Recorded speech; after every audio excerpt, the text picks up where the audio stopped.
Hey there, welcome to the Creating Health and Wealth for Retirement podcast. Glad to have you. This is Mark Delaney. He's going to help you take care of your health so you can live longer and enjoy your life. And that man is Rick Collins. He's going to help you create wealth so that you can do whatever the heck you want when you retire with that great health I help you create. Rick, how are you doing today? I'm doing great. It's a beautiful fall afternoon in Houston, Texas. It's actually cool. We get 3 weeks of fall in a year, and I'm enjoying being outside. Went for a walk earlier today. It's a great day. And here in Rochester, winter is coming. We can feel it like a Game of Thrones.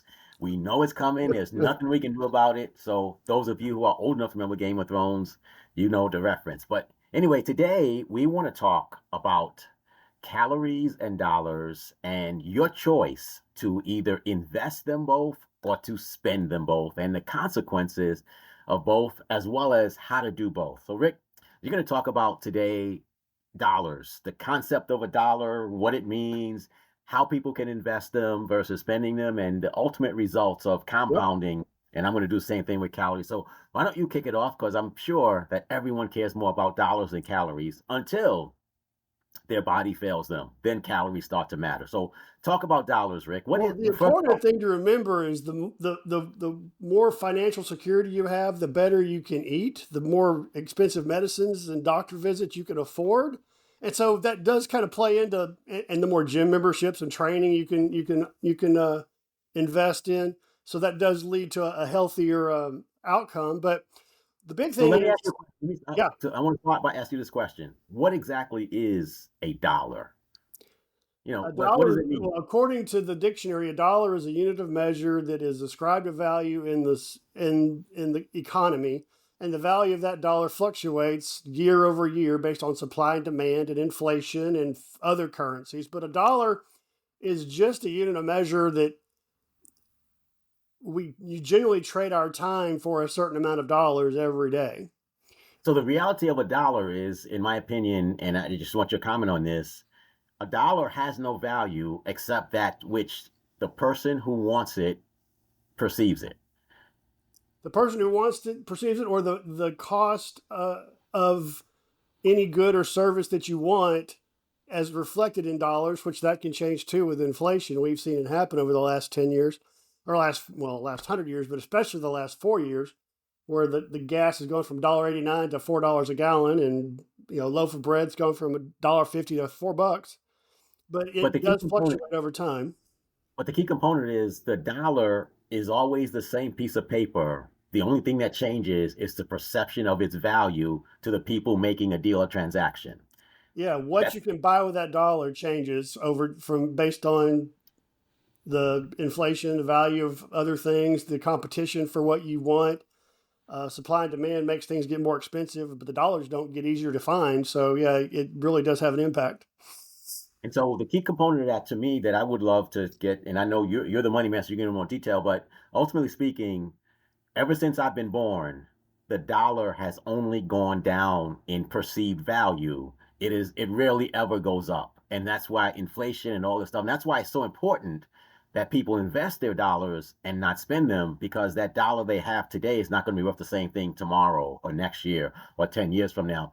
So that gets inflation. So Rick, go ahead and talk about dollars and perception and how you help people invest their dollars. It's important to realize that most people work on the 40-40 plan, where you go to school, you graduate high school 18, 20 years old, didn't you work 40 years?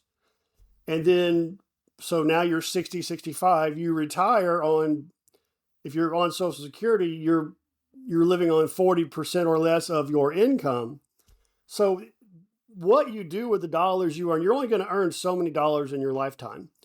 And being more strategic with how you spend those dollars really makes a difference down the road, because you really can't create more dollars in your lifetime. Once you're done working, or you can't work, or you retire, it's hard to create more dollars to spend.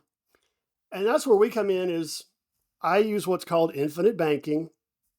And infinite banking, in a nutshell, is using a life insurance policy not for the death benefit, but for a vehicle where people can park their dollars. So, for example, if I have an extra $1,000 a month, I put it in this life insurance policy. The life insurance policy may only cost $250 a month, so I'm creating $850 of what's called cash value. That keeps growing year over year over year. And after the first year, I can access that $850, pull it out, spend it on whatever I want, but still earn interest on the money I put in there, not what I left in there. So infinite banking lets you spend the same dollar today and you'll still earn interest over the next 20 or 30 or 40 years. I can spend it again when I'm 65 and retired on, I might have filled up my tank of gas today for $50. That $50 will come back to me again. And I can spend it on something else when it really matters when I'm retired. And the big thing to remember is compounding interest is really powerful. Using that example of the $1,000 with a $250 cost of doing business, the overhead.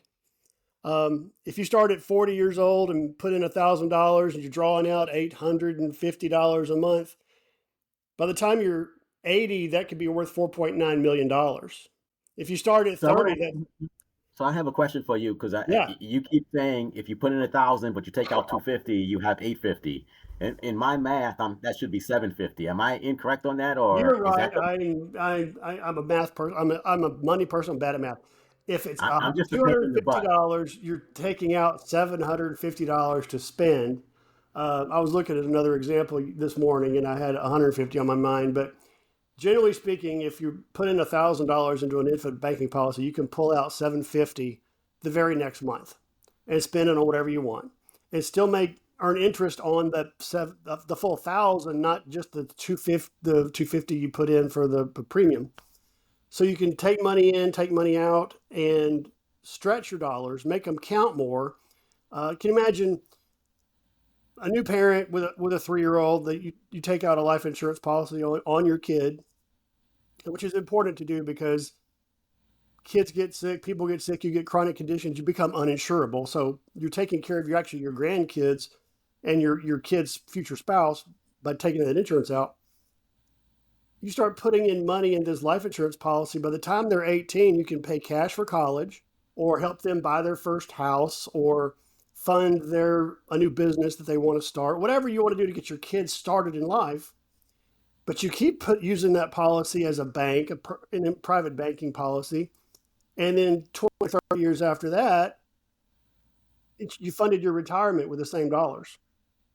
So it's just Huh? a way to save money outside of the IRS. You don't pay taxes on the growth, and you get lifetime living benefits. So if your kid gets sick and can't work, gets hurt in an accident, they can access the money in that policy and the death benefit to fund their life.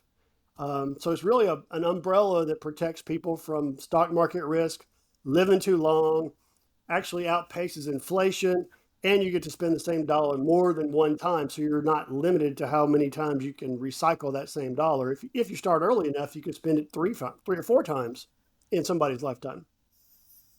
And so, to be clear, this is a strategy for investing people's money as opposed to just spending it and where they can only spend it once for sure. Yeah, if I go waste $100 on, a night out, not waste. If I spend $100 on a night out with my wife, yes, we had a good time. If I use an infinite banking policy, I can take my wife out two or three times that same $100 over our lifetime. It's not one and done. Okay. And when the episode is over, you'll give people a way to talk specifically about how that works and if they want more detail, correct? Yeah, I sit down and have strategy sessions, help people understand where they are, uh, address their debt, get them out of debt, and then plan a future using infinite banking as a tool to keep their money safe and growing for them for really generations if we do it right, which I do.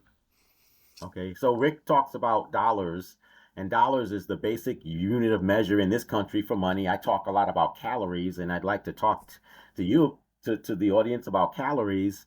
And, Rick, as you listen to me, if you have a question in your mind, feel free to ask it because I want to make sure people get this because this is very, very important.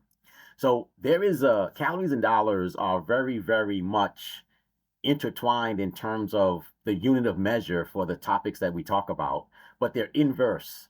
Now, most people are way overweight. So the idea is let's subtract as many calories from their body as they can. Whereas Rick, you're trying to help people add as many dollars to their bank account as you can. So they understand the inverse proportion. But the first thing I want to say is that there's this myth out there that 3,500 calories equals a pound in our bodies.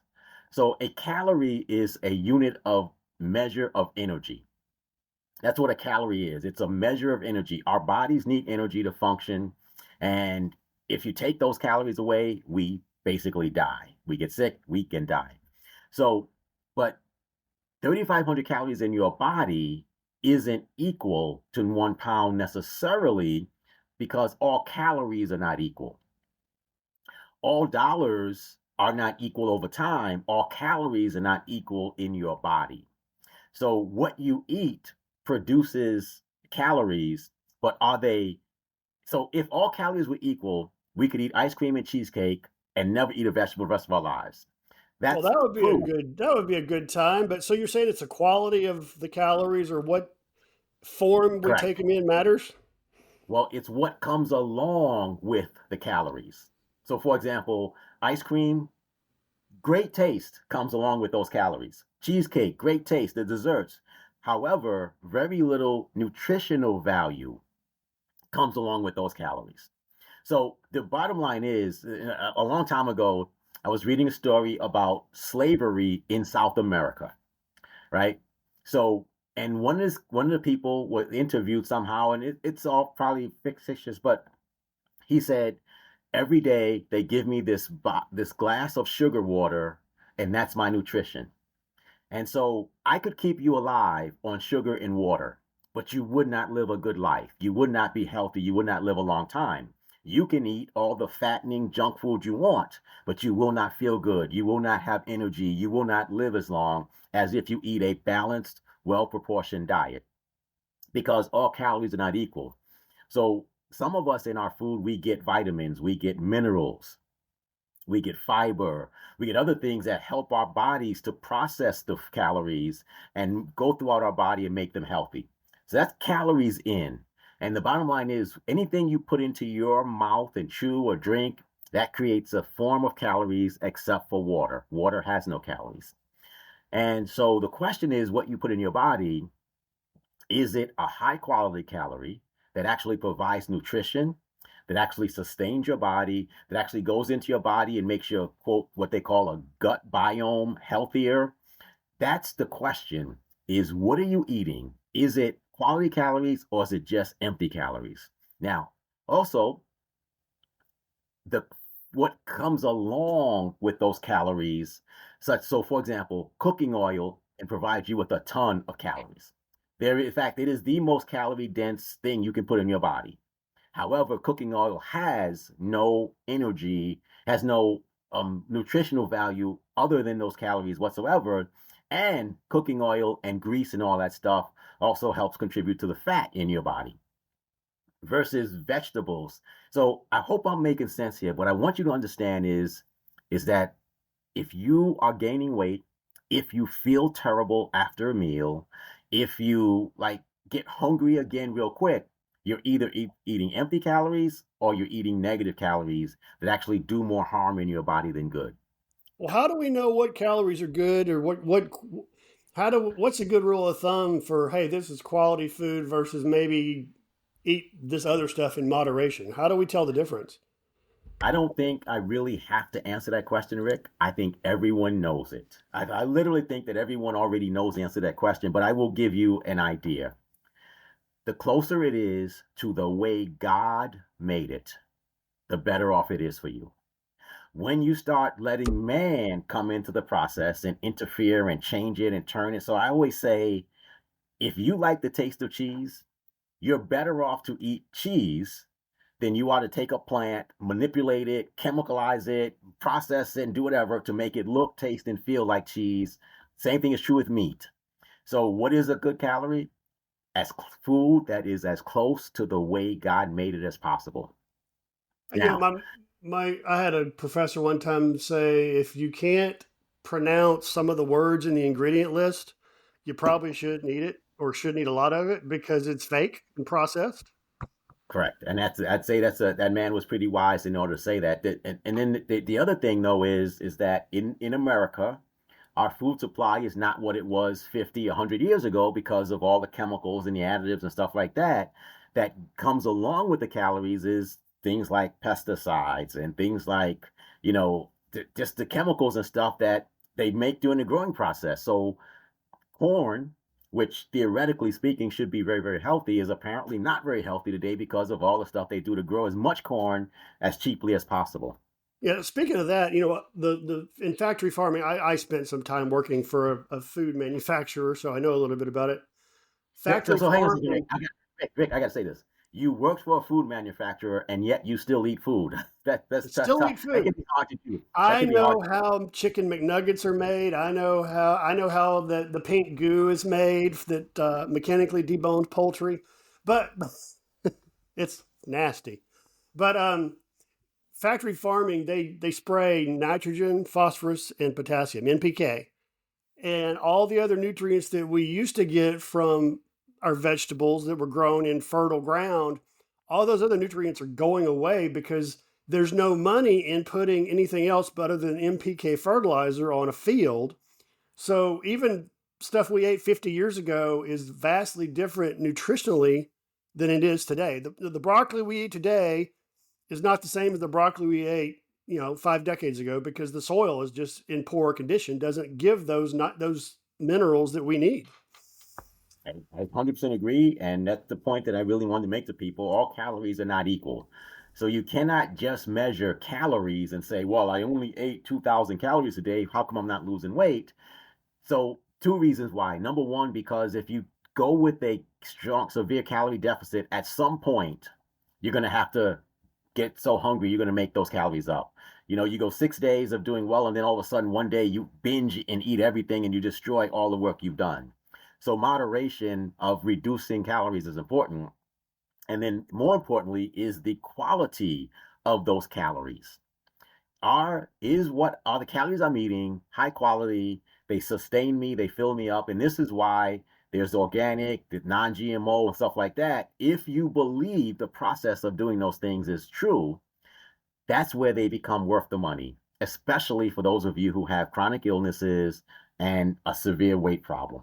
And so, in that case, we're showing again how calories dollars are inverse. You want better calories, they're going to cost you more dollars, but it'll also reduce your healthcare costs and other costs in the future. The last thing I want to say about calories is the power is that it is physically impossible for us to actually measure the calories that we take in.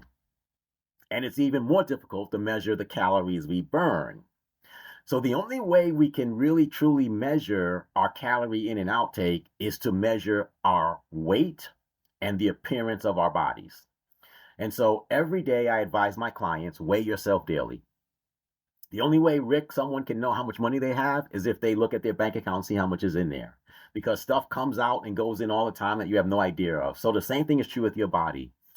Every client I have that starts weighing themselves more daily becomes aware of what they're putting in their body, and they can directly see the impact of what they did in the last 24 hours in terms of a definitive number, pounds on your body. And then every month, I have them take a look at how their bodies look so they can see, is their shape changing. So just like checking your bank account every morning, I say check your weight every morning. If it's trending up, you're doing something wrong. If it's trending down, you're doing something correct. If your goal is to lose weight. But, and just as importantly, knowing how yesterday's food impacted your body, how yesterday's activities, how yesterday's sleep, how yesterday's stress impacted your body goes a long way to knowing what you, the unique individual hearing my voice right now, and you, Rick, need to do to improve your body tomorrow. So being aware of what's going on makes me better able to make good decisions today. Is that what you're saying? That's what I'm saying. Yes, that's what I'm saying. That's the point that I Interesting. hope I can put.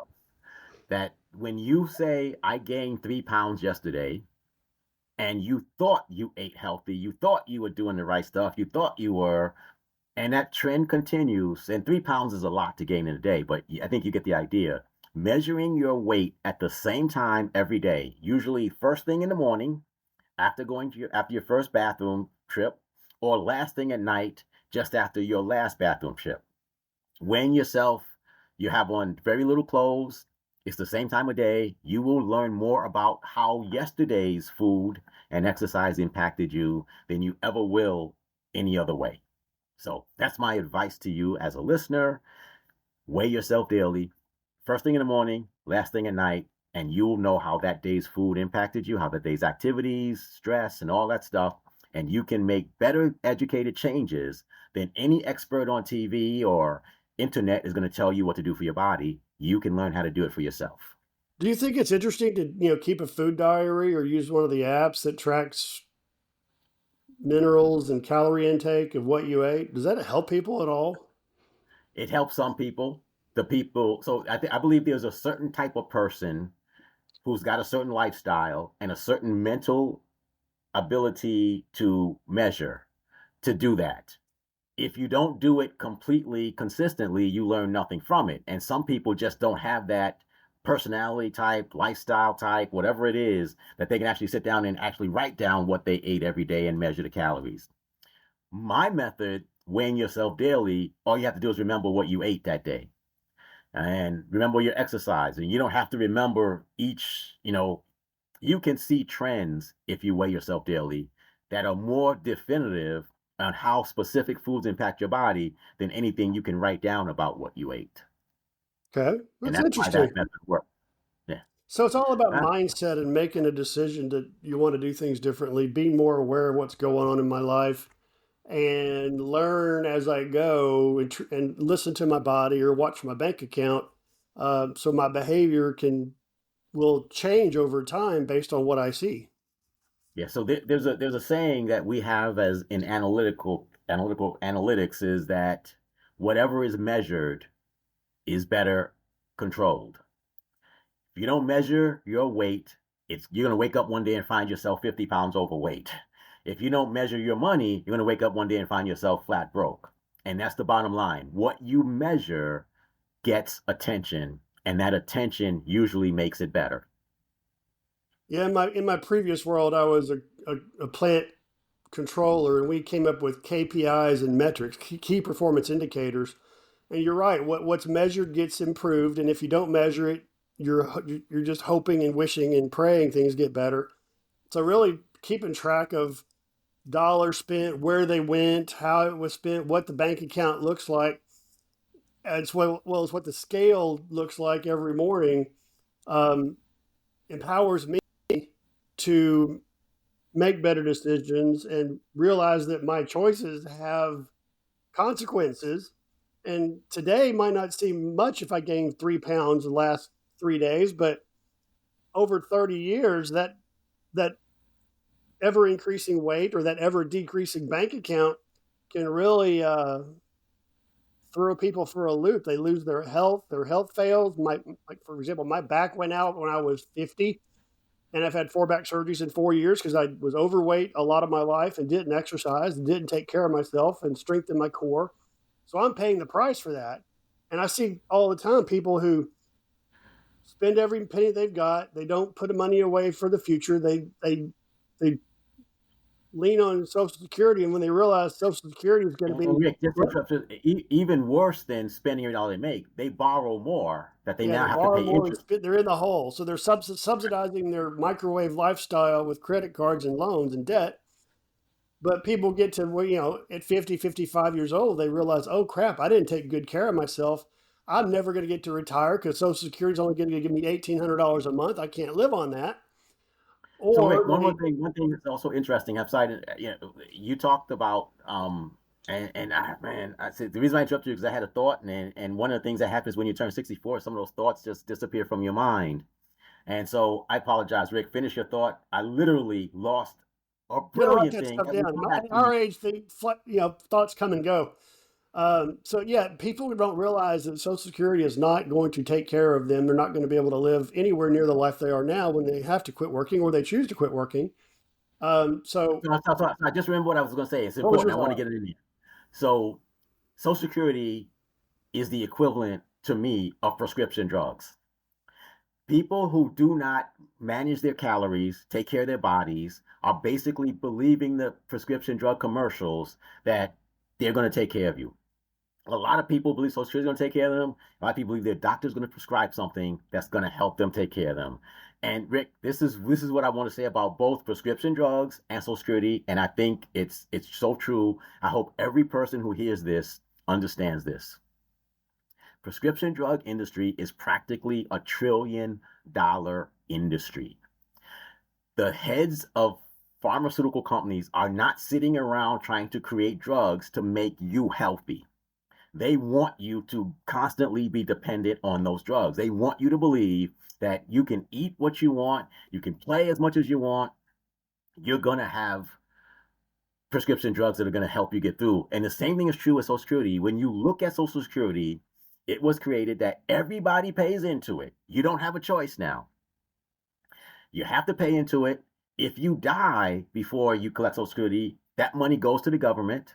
If your spouse dies, you may think you're getting it, but it's not that simple. Like everything about it is designed to keep money coming into the government and have as little of it go out as possible. Talk to anybody who had a spouse die. Social Security is never what they promise, and we will never lose it. It is the greatest Ponzi scheme in the history of mankind.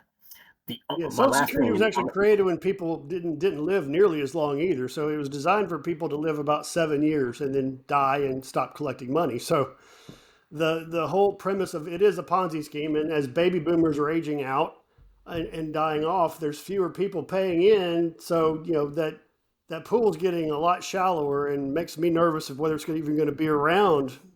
Theoretically, it will, but there's going to be some drastic changes in Social Security where people are not going to get what they expected. So well, I think that's already true, but I think the only thing worse than the Social Security deficit is the national debt deficit, which I won't get into that. But I do want to say this to you.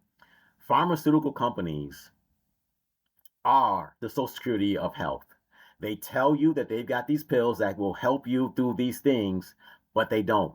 There's a big difference between curing and treating the symptoms or the cause. And pharmaceuticals only ever produce things that treat the symptoms or the cause that you need to take the rest of your life. They are not giving up their third or fourth boat in their fifth or sixth house so that you can be healthy. If you believe that, I've got, I don't know, I've got a bridge that connects Brooklyn and Manhattan to sell you. I tell And you that's what, the yeah, main you're point. right. Drugs don't treat. They treat symptoms. They're very, very rarely curing anything. They're making the symptoms more tolerable, but the drugs also have other side effects that cause other problems.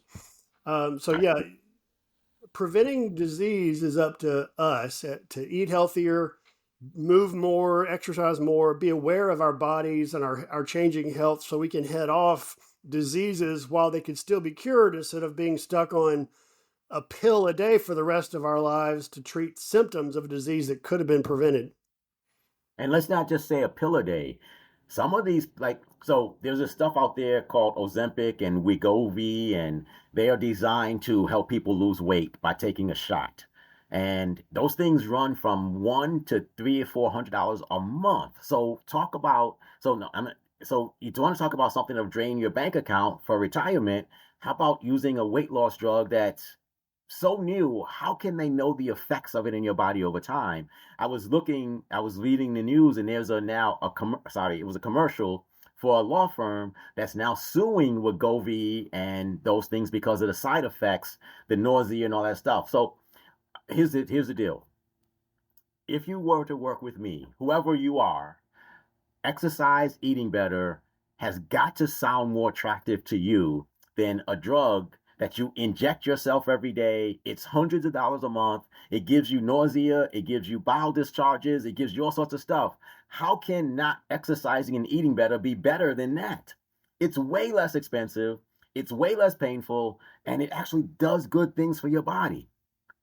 It's amazing to me that people choose that because it's easy.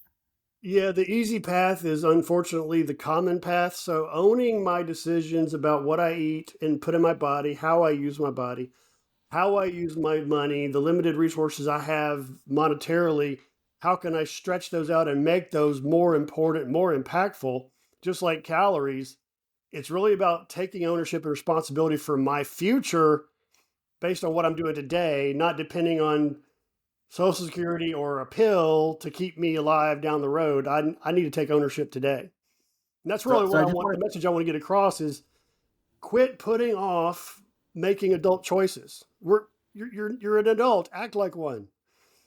yeah, that's a brilliant thing to say, and I just want to say we don't just want to be here talking about stuff.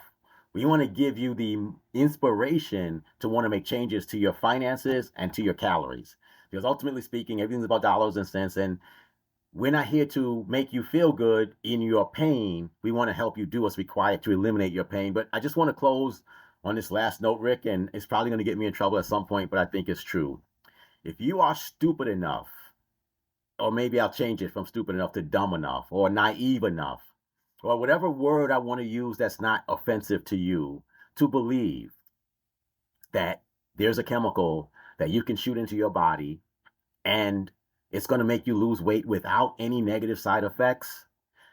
I got that bridge that connects Manhattan and Brooklyn that I want to sell to you, or some river over Houston or wherever. It makes no sense that people buy into the fact that Social Security is going to take care of you and there's a pill or there's a shot that's going to help you lose weight healthily with no side effects. I think it's a shame that we live in a society today that is so gullible that they believe those two things. And I'm Yep. a part of that society, and is a part of my strategy that's going to depend on Social Security if I don't wake up and listen to you, Rick, and do certain things. And I confess that, and you confess that you once let yourself go. But if we're trying to wake people up to the reality of creating health and wealth for retirement. And that's why we'll be here every week. We do a new episode every Wednesday. You can reach us on iHeartRadio. You can reach us on Spotify. We'll add others. But you can also, if you request it, we'll send you a link and you can put our specific webpage, and you can listen to every show as it advertised. Rick, any last thoughts for today or anything I you just want want the to audience to encourage know? everybody to sit down with me. Go to getmydebtfreedate.com. That's getmydebtfreedate.com.